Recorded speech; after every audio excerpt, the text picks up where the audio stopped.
जो नाम जप करता है, भगवद आश्रित है, भगवत मार्ग का पथिक, सबसे पहले उसमें एक क्षमता जागृत होती है, सामर्थ्य। क्या? द्वंद्व रहित। सेवक जी महाराज सेवक वाणी में, शत्रु मित्र सम जानी, मानि मान अपमान सम, दुख सुख लाभ नहानी, यह जो कृपा हरिवंश की। जिसके मुख में नाम चलता है और चित्त चरणारविंद के चिंतन में रहता है, मुख बरनत हरिवंश, चित्त नाम हरिवंश रति, मन सुमिरन हरिवंश। तो ये क्षमता आ जाएगी। क्या? ये द्वंद्व है, शत्रु और मित्र में समान भाव, मान और अपमान में समान भाव, लाभ और हानि में समान भाव, सुख और दुख में समान भाव, निंदा और स्तुति में समान भाव। तो बोले द्वंद्व रहित, द्वंद्व विमुक्ता। ये पहली साधक की वृत्ति जागृत होती है, ध्यान रखना। अगर आपकी साधना परिपक्व अवस्था की तरफ जा रही है, आपकी साधना ठीक है, तो पहला लक्षण है तितिक्षवः, वो बहुत धैर्यवान और सहनशील होगा। सुख दुख लाभ हानि मान अपमान निंदा स्तुति, इसमें वो समान भाव रखेगा। चलो हमारी स्थिति ऐसी नहीं, लेकिन हमें सुनने को मिला तो समान भाव रखने की चेष्टा तो करें। पूज्यपाद श्री उड़िया बाबा जी महाराज, यदि तुमसे कोई द्वेष करता है और तुम्हें भगवत प्राप्ति करनी, तो वो जब दिखाई दे तो उसके चरणों में प्रणाम करो। अगर पास से निकले तो राधे श्याम, वो भले ना बोले। अगर तुम ऐसा किए तो उसके बैठे हृदय में जो श्री भगवान हैं वो मिल जाएंगे तुम्हारे को। अगर तुम्हारी दृष्टि दोषयुक्त हुई तो कर लो भजन। जब तक वो नहीं मिटाओगे तब तक भगवत प्राप्ति नहीं होगी। हरिवंश नाम लीन जे अजात शत्रु ते सदा, ये शुद्ध परमार्थ अध्यात्म की चर्चा है। यहां व्यवहार को भी अध्यात्म बनाया जाता है। प्रयत्न करो सहने का, मिटाने का। क्या गाली दे रहा है कोई, श्रवणेंद्रिय ने सुना, मन में जाके दाह पैदा हुई, ही नहीं, मेरे भगवान अपने समीप मुझे ऊंचाई देना चाहते हैं, प्रेम की ऊंचाई, ज्ञान की ऊंचाई, इसलिए ये कटु वचन बुलवा रहे हैं, मुझे सहन करना है। राधा राधा राधा, आगे निकल गए। जो सुख दुख मान अपमान लाभ हानि आदि द्वंद्वों को सह जाता है, देख लो, यहां लड़ना नहीं है, भक्ति सहना सिखाती। बोले कब तक सहेंगे? जब तक भगवान ना मिल जाए। बोले वो तो बहुत ही दुष्ट हो जाएगा, अगर हर बार सहेंगे तो अगली बार और बढ़ के आएगा। कदापि नहीं। जो अपराध भक्त कर करे राम रोष पावक सो जरे, तुम सहो आग उधर लग जाएगी। उमा क्षमा सापौते भारी, अपने कर्म जाय अपकारी। तुम अपने को बचाओ, मालिक देख रहा है, वो ऐसा हिसाब करेगा। एक नवयुवक था जिसकी देखो हंसी उड़ाता था, बहुत परेशान करता था। एक भगत जी निकले उनके छेद, तो दाढ़ी मुच्छ को लेकर बहुत उपहास किया। 2 रुपए निकाले, दिए। उसको लगा पीछे आ रहे थे आर्मी के, फिर उनका उपहास गिरा के 10-5 लाख तो थप्पड़ मारे ना। वो जो 2 रुपए दिए थे ना, हिसाब हो गया। अब दोबारा उस गली में नहीं खड़ा हुआ वो। राम रोष पावक सोजरी, तुम जाओ झुक के। वो आ रहा है झुकाने वाला, किसी रूप में रौंद के रख देगा उसको, क्योंकि उसका स्वभाव ऐसी जगह हाथ डालेगा जहां हाथ जल जाएगा। ये ना सोचो कि अगर हम 10 बार सह गए तो 11वीं बार वो फिर बोलेगा, बोलने लायक नहीं रहेगा। जो अपराध भक्त कर करे राम रोष पावक सोजरी, तुम्हारा कर्तव्य सहन करना और मालिक का कर्तव्य हिसाब करना।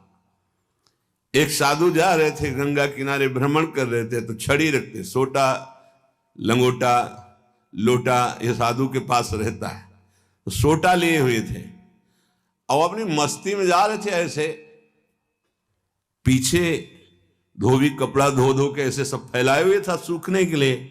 उसने देखा इतनी मेहनत से तो हम धो रहे और बाबा जी रौनता चला जा रहा है, तो जिससे धोआ वो पीटने वाला डंडा वही दौड़ा लेके रुक्मिणी जी के पास भगवान बैठे, विनोद तत्काल सुदर्शन चक्र, फिर ऐसे शांत हो गए। तो रुक्मिणी जी ने कहा प्रभु जरूर ये स्थिति किसी भक्त पर संकट आने पे होती है, रुक क्यों गए? बोले उसके पास लाठी थी, उसने हिसाब कर दिया, 2-3 डंडे बाबा जी ने मारे, 2-4 डंडे धोबी ने मारे, तो दोनों धोबी ही है इसीलिए मट गए। हाँ, अगर वो सर झुका देता तो वहां द्वारिकाधीश का सुदर्शन चक्र सेकंड के कम हिस्से में उपस्थित हो जाता। सर्वव्यापी तत्व है भगवान के पार्षद, जैसे नारायण निकला और वही हरि पार्षद प्रकट हो गए।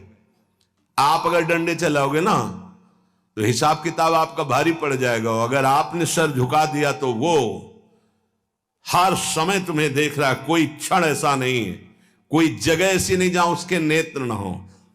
हाँ, विश्व तच्चक्षुर, पूरे विश्व में उसके नेत्र विराजमान हैं। सहना सीखो, यदि आगे बढ़ना है तो सहना सीखो। हमारी बात मान लेना, अगर मान लोगे तो जान जाओगे कि इसका रहस्य क्या है। जो सह गया सो भगवान को प्राप्त हो गया।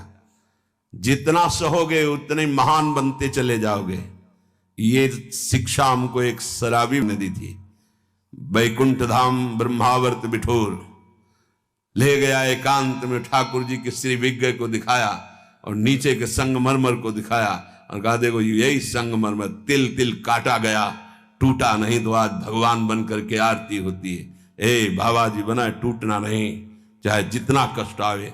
सहनशीलता, सहनशील, आशय, उदार, धीरज सहित विवेकी, विवेकवान, धैर्यवान, सहनशील महात्मा होता है, चाहे गृहस्थ हो या विरक्त हो, भगवत मार्ग का पथिक। ये नाना प्रकार की कुचेष्टाएं करने पर दुखी या व्यथित होकर कुचेष्टा नहीं कर बैठता है।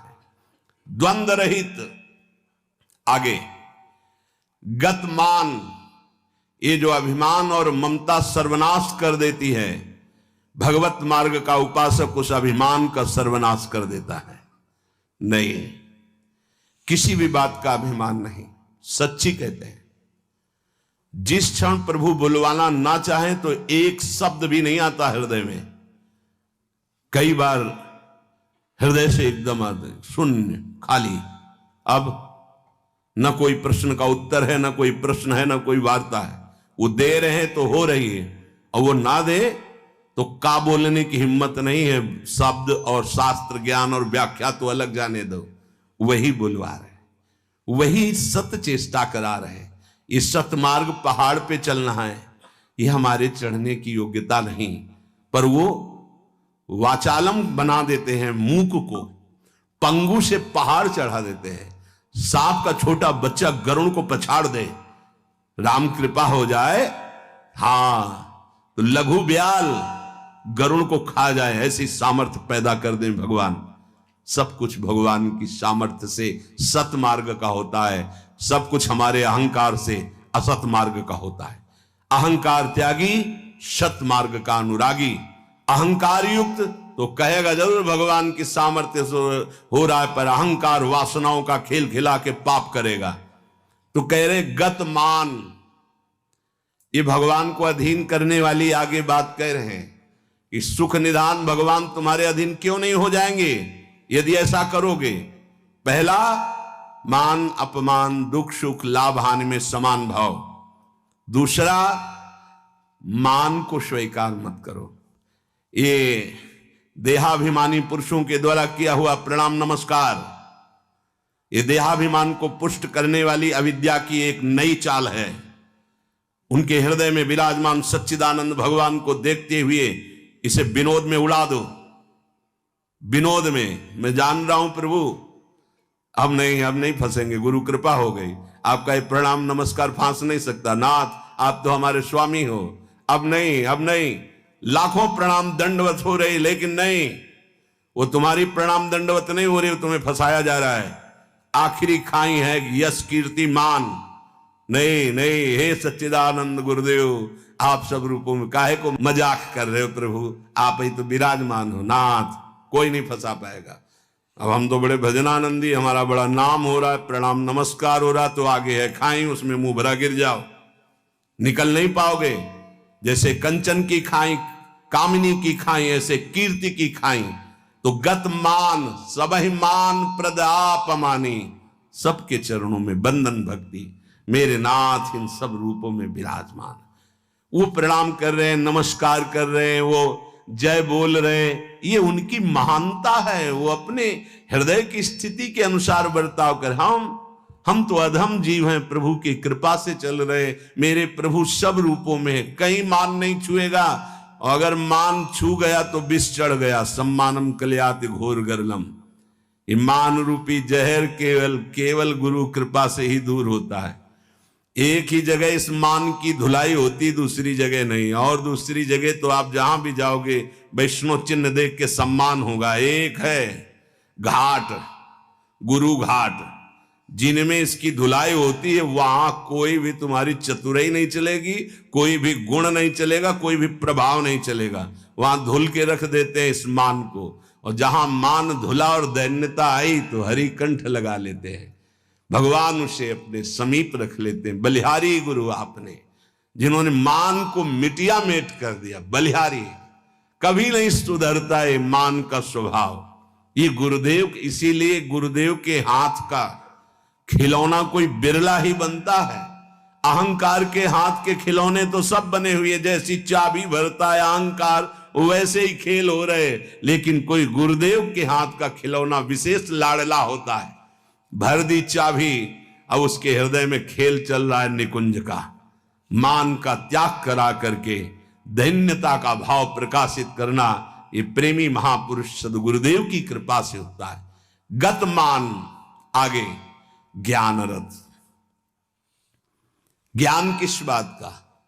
एक क्षण भी प्रभु का स्मरण न छूटे, इससे बड़ा कोई ज्ञान नहीं। बात पकड़ लो, तुम्हें कुछ आता हो या ना आता हो, बस राम कृष्ण हरि राधा राधा बोलना आता है, इससे बड़ा कोई ज्ञान नहीं है। ये भगवद स्मृति है।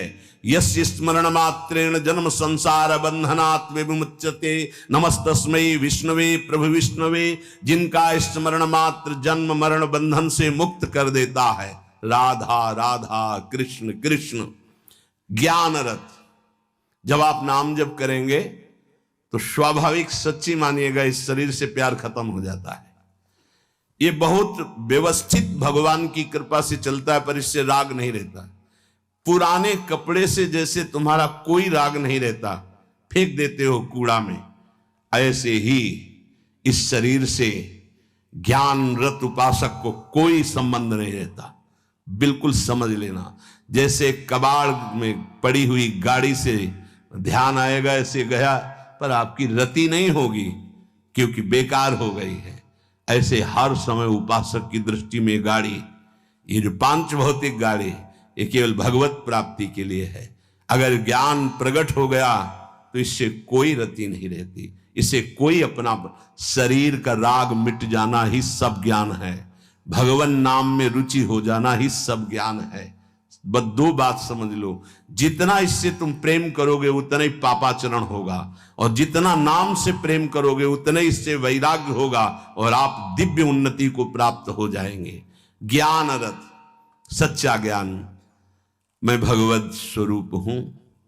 ये मैं शब्द अंतःकरण से निकलता है, बस स्वरूप हूं है, मैं के साथ हूं है नहीं तो स्वरूप, बस स्वरूप, मैं स्वरूप हूं, ये अंतःकरण धर्म से निकल रहा है, और केवल है स्वरूप, ये है, वहां कोई और शब्द नहीं जुड़ता, न मैं न हूं, वो है, वही है, वो भी खत्म, केवल है। यह है पूर्णता, ज्ञान की पूर्णता, भक्ति की पूर्णता है। कौन?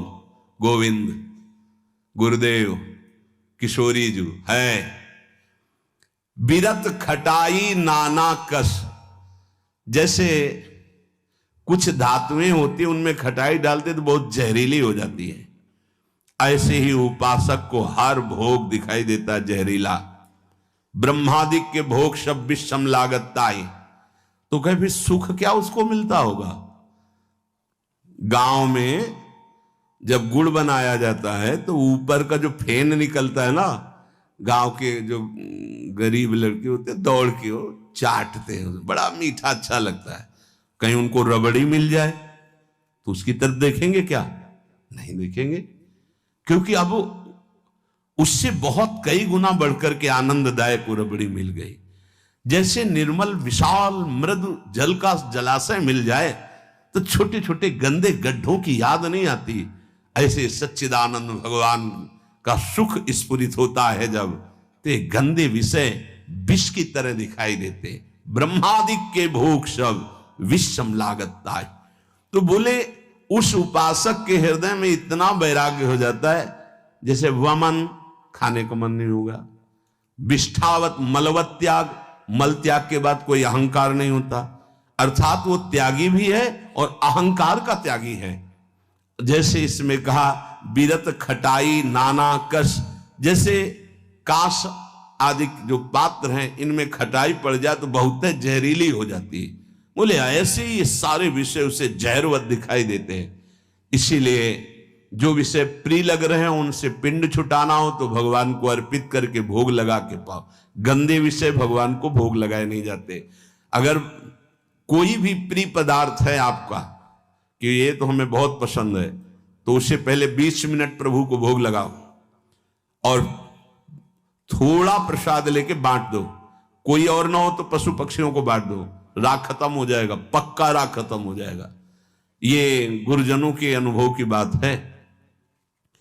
कुछ ऐसे पदार्थ होते हैं, पूज्य राधा बाबा भाई जी से कहा कि सब ठीक है आपकी कृपा से, पर मिठाई देखते ही प्रीता बढ़ जाती, तो क्या अभी हमारा राग है मिठाई में?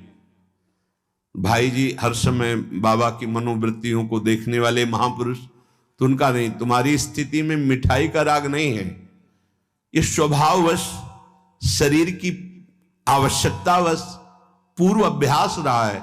तो ऐसा हो जाता है कि जैसे सब पदार्थ रखा है, जो प्रिय है उसे उठा लिया और पाने लगे, उसका कोई राग नहीं है, स्वभाववश तुम्हारे शरीर को आवश्यकता है तो स्वभाव बन चुका है, पर राग नहीं है।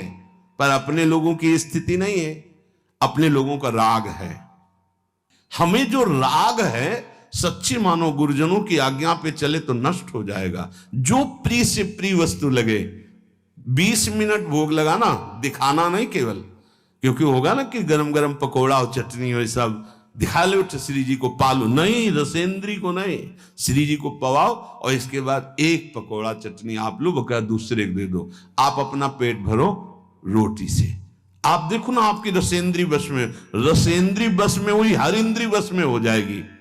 यहां कह रहे बीरत खटाई नाना कस, ये नाना प्रकार के भोग भोगते समय बहुत व्यतीत हो गया। उस उपासक को ये विश्वत नजर आते हैं जिसको भगवत प्राप्ति की चाह होती। तो बोले सुख निधान सुजान कौशलपति हुए प्रसन्न, कहू क्यों न होई बस। यदि ऐसे चलोगे तो भगवान बिना बुलाए आपके पास आ जाएंगे। कैसे? द्वंद्व रहित, मान अपमान निंदा स्तुति समान भाव से सह जाओ। गतमान, कोई सम्मान करे स्वीकार मत करो, उसके भोक्ता मत बनो। ज्ञानरत, ये शरीर नष्ट हो जाएगा, तुम अविनाशी हो। विषय विरत खटाई नाना कस, जितने भोग हैं इनमें कोई सुख नहीं है। और फिर जैसे देह गे से प्यार करते ऐसे प्रभु से प्यार करने लगे। तो कह रहे प्रभु अपने आप आपके अधीन हो जाएंगे। सर्वभूत हित निर्व्यलीक चित, भगति प्रेम दृढ़ नेम एक रस। तुलसीदास यह होई तबहि जब, द्रवै ईश जेहि हतो शीश दस। भगवान जिसको अपना बनाना चाहते हैं तो उसके हृदय में एक बात प्रकट होने लगती है, कैसे सबको सुख पहुंचाऊं। सर्वभूत हित, ये बात, ये लक्षण है भक्त का। हमारे अंदर भक्ति आई, इसका लक्षण किसी को भी दुखी देख के मन कैसे इसको सुख पहुंचाऊं, भले हम कुछ नहीं कर पा रहे, लेकिन सर्वभूत हिते रताहा हमारे हृदय में आ गया, कैसे इसको सुख पहुंचाऊं। गोस्वामी जी ने संत हृदय की महिमा का वर्णन करना प्रारंभ किया तो लगा जैसे मक्खन कोमल होता है, ऐसे संतों का हृदय कोमल होता है। तो लिखा, संत हृदय नवनीत समाना। पर विचार किया है तो दोष हो गया। मक्खन तभी पिघलता है जब उसमें स्वयं ताप लगे, फिर तो संत की हृदय की बात गलत हो गई। अगर स्वयं के दुख में हृदय द्रवित होता है तो सबका होता है। ये मक्खन का उदाहरण तो ठीक नहीं बैठा। तो आगे तुरंत लिखा, कहा कविन पर कहीं न जाना, निज परिताप द्रवई नवनीता। पर दुख द्रवहि सो संत पुनीता। संतों का हृदय मक्खन जैसा होता है, कवियों ने कहा, पर ठीक नहीं बैठा। क्योंकि मक्खन को स्वयं जब ताप लगता है तब पिघलता है, लेकिन संत तो दूसरे के दुख को देख करके द्रवित हो जाते हैं। सर्वभूत हित, जो समस्त भूतों का मंगल सोचता है, तो आनंद घन चतुर शिरोमणि भगवान उस पर प्रसन्न हो जाते हैं। उसके हृदय में निर्विकारता प्रकाशित हो जाती है। उसका चित्त एक रस सच्चिदानंद सुख में निमग्न हो जाता है। तुलसीदास जी कहते हैं, ये सौभाग्य उसी को मिलता है 10 शीश का हनन करने वाले भगवान जिस समय जिस जीव पर कृपालु होते हैं तो सत्संग मिलता है, और सत्संग से ये सब प्राप्त हो जाता है। अगर हमें नाम ऐसा प्रिय लगने लगे तो सब लक्षण आ जाएंगे। भगवान से भी बढ़कर के भगवान का नाम। ये शाम के कल बहुत इसका चिंतन होता रहा, बार बार हृदय आह्लादित होता था कि गजब की निष्ठा, नाम की गजब की निष्ठा। ध्यान पूर्वक सुनिए, हर शिकायत खत्म हो जाएगी। प्रिय राम नाम ते जाहि न रामो। बड़ा सुख मिलता है। जैसे शब्द है ना, उनमें डुबकी लगाओ, एकदम निहाल कर देते हैं। प्रिय राम नाम ते जाहि न रामो। ताको भलो कठिन कलिकाल हूं, आदि मध्य परिणामो। प्रिय राम नाम ते जाहि न रामो। ये बैठा लीजिए, ये जीवन की सार बात। पद तो गोस्वामी जी का कई बारे, लेकिन इससे पहले महामहिम पूज्य श्री भाई जी हनुमान प्रसाद पोद्दार जी के द्वारा ये बात मिली थी। जीवन में पहली बार ये बात पूज्य भाई जी के द्वारा मिली थी कि अगर तुम्हारे सामने भगवान आ जाए, उनके दर्शन कर रहे हो, नाम छूट गया, तो हमें नहीं चाहिए ऐसे भगवान जिससे हमारा भगवान का नाम छूट जाए। ये भाई जी की बात। फिर पद मिला बहुत काल के बाद, ये कल पुनः इसका कृपा करके गोस्वामी जी ने दर्शन कराया और चिंतन कराया। बेपरवाह, अद्भुत मस्ती है इस बात में। जिसे भगवान नाम इतना प्यारा लग गया है कि यदि स्वयं भगवान कहें कि अब मैं तुम्हें मिल गया, मेरे लिए तो भजन कर रहे थे, अब आज से नाम जपना छोड़ दो, तो वो स्वीकार नहीं करेगा। उपासक कहेगा नाम नहीं छोड़ सकता, महाराज आप आओ या ना आओ, आप जाओ या रहो, आपकी मर्जी की बात। नाम से प्रिय बढ़कर आप नहीं हो हमें। ये बात बहुत बड़ी बात। जब भगवान की बात आ गई तो भोगों की बात क्या रह जाएगी भाई। ये पद प्रतिष्ठा रुपया पैसा, अभी नाम का स्वाद ही नहीं चखा। ये ताको भलो कठिन कलिकालो आदि मध्य परिणामों। आज कल परसों हर समय परमानंद बना रहेगा। एक कलयुग कुछ नहीं बिगाड़ सकता। यदि जिह्वा में ऐसा प्यार उदय हो गया कि मुझे नहीं चाहिए और कुछ, जो हमें नाम छोड़वा दे वो कुछ संसार की पद प्रतिष्ठा तो जाने दो, हमें भगवान से भी नहीं मिलना। यदि वो आ जाए और नाम छूट जाए तो मुझे उनका आना नहीं। प्रिय राम नाम ते जाही न रामो, ये बहुत बड़ी बात है। ये जनसाधारण नहीं समझ सकते। बहुत बड़ी बात। कैसे छूटेगा फिर नाम? सोचो कैसे छूटेगा। आग लग जाएगी कि ओहो, जिस नाम के बराबर नामी से मिलन की भी बात नहीं कही गई, उस नाम को हम चंद विषयों में, तुच्छ विषयों में, तुच्छ व्यक्तियों के मायाजनित संभाषण में छोड़ देते हैं। हमारी कहां की निष्ठा? गोस्वामी जी कह रहे हैं, प्रिय राम नाम ते जाहि न रामो। बार बार इसलिए करें, बैठा लो। सकुचत समुझी नाम महिमा, मद लोभ मोह को कामो। राम नाम जप निरत सुजन पर, करत छाह घोर घामो। प्रिय राम नाम ते जाही न रामो। बस यही लगता है, यही परम विश्राम है। इससे बड़ी कोई बात नहीं हो सकती। राम जी मिल जाए और वो कहें कि हमारा नाम छोड़ दो, अब हमें स्वीकार करो, हम तो मिल गए ना, तो वो उपासक भगवान से कह देगा आप चले जाइए। जिस नाम के बल से आप हमारे पास आए उस नाम को मैं नहीं छोड़ सकता।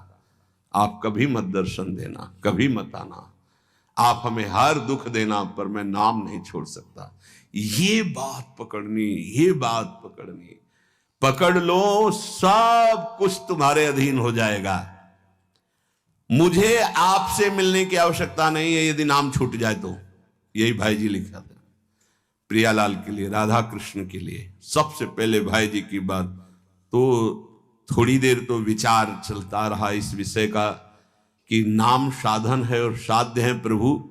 जब प्रभु को हम देख रहे हैं तो नाम भूल गए तो कौन सी बड़ी बात है, क्योंकि नाम का फल तो प्रभु ही थे ना। उस समय समझ में नहीं आया, बाद में समझ में आया उन्हीं महापुरुषों की कृपा से, जो आज गोस्वामी जी कह रहे हैं कि यदि कोई कहे कि तुम्हें राम मिल जाएंगे, या राम जी ही कहे कि मैं मिल जाऊंगा, मेरा नाम छोड़ दो, तो उपासक का हृदय कहेगा नाम जापक का कि यदि आपके मिलने से नाम छूट जाता है तो आप कभी हमसे मत मिलिए। मुझे आवश्यकता नहीं आपसे मिलने की। यदि मेरा गुरु प्रदत्त नाम छूट जाए तो आपके मिलने की आवश्यकता नहीं। उसका नाम ऐसे चलता है हृदय में, श्वास में, जिह्वा में, रोम रोम में। ऐसा अपार प्रेम उसके हृदय में प्रकट होता है, ऐसी मतवाली मस्ती होती है कि भगवान उसे कभी छोड़ ही नहीं सकते। इस कराल कलिकाल में आदि प्रारंभ, मध्य और अंत, कभी किसी का कल्याण हुआ है या हो रहा है या होगा तो ऐसे नाम प्रेमी का होगा। ये आदि मध्य परिणामों। अगर नाम जब चल रहा है तो जो पीछे महापुरुष हुए हैं, जो अब हैं, जो आगे होंगे, वो नाम के प्रभाव से ही हैं। नाम की महिमा इतनी अपार है, ध्यान दीजिए। अभिमान, लोभ, अज्ञान, क्रोध, काम, ये उसके हृदय में ही नहीं रह जाते जिसके निरंतर नाम चलने लगता है। ये सब सकुचा कर भाग जाते हैं। जैसे किसी महान बलशाली को देखकर छोटे मोटे योद्धा गर्दन झुका के भाग जाते हैं। ये काम आदि दोष उन्हीं को परेशान करते हैं जिनके नाम नहीं चल रहा। सच्ची मानिए, मान लीजिए, विश्वास कर लीजिए, बहुत बड़े लाभ की बात है नाम। सामने ही ये सर ऊंचा नहीं कर सकते, कौन? बोले नाम महिमा का ऐसा प्रभाव, मद अभिमान, लोभ भोगों का, पैसे का, पद का, मोह परिवार का, क्रोध नाना प्रकार की प्रतिकूलताओं से प्रकट होता है, और काम, ये गर्दन झुका के भाग जाएंगे यदि तुम्हारे निरंतर नाम चल रहा है। वो हम ये छोड़ नहीं पाते, हम नहीं छोड़ पाओगे। ये भगवत शक्ति से संपन्न योद्धा हैं। नाम नाम चल रहा है, भाग जाएंगे। नई अवस्था ठाकुर हरिदास जी की, बस नाम चल रहा है। 3 दिन प्रयासरत रही, स्वयं भक्त बन गई, उनके हृदय में कोई फर्क नहीं पड़ा। क्यों? क्योंकि नाम चल रहा है। जो नाम जप करता है, बहुत महिमा की बात कह रहे, राम नाम जप निरत सुजन पर करत छाह घोर घामो। घोर धूप में भी वो धूप छाह से भी बढ़कर शीतल बन जाएगी नाम जापक को। अर्थात घोर विपत्ति, घोर प्रतिकूलता उसके लिए भारी अनुकूलता और मंगल बन जाएगी, जिसकी जिह्वा पे नाम चल रहा है। यदि कोई कहे कि हमने नाम के प्रभाव से पत्थर में कमल उदित होते देखा है, तो आश्चर्य मत मान लेना, बहुत छोटी बात है। ये कह रहे हैं नाम प्रभाव सही जो कहे को, शिला सरो रूह जामो।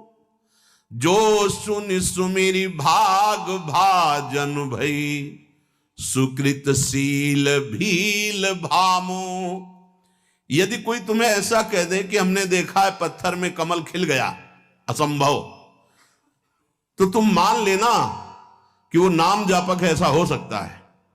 नाम जापक कुछ भी कर सकता है, क्योंकि नाम में कर तुम अकर तुम अन्यथा सब सामर्थ्य विराजमान। जो बिल्कुल नहीं हो सकता वो भी हो सकता है, अन्यथा कर तुम।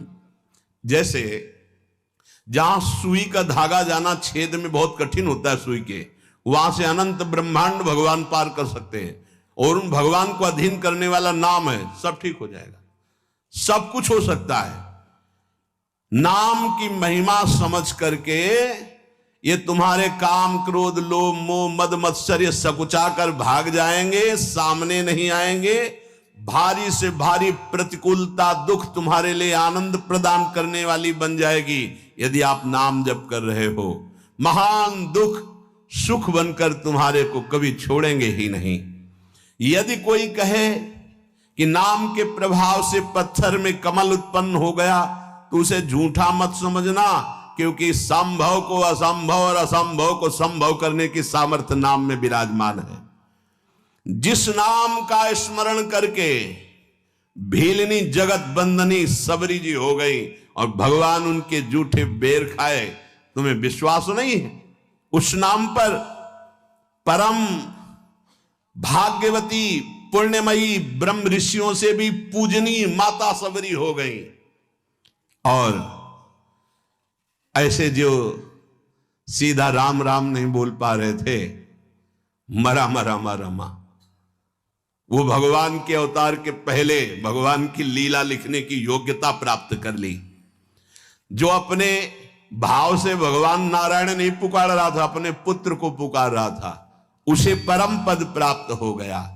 इसलिए उल्टा कुभाव से, किसी संबंध से, कैसे भी जिसने भगवान के नाम का उच्चारण किया उसका मंगल ही मंगल है।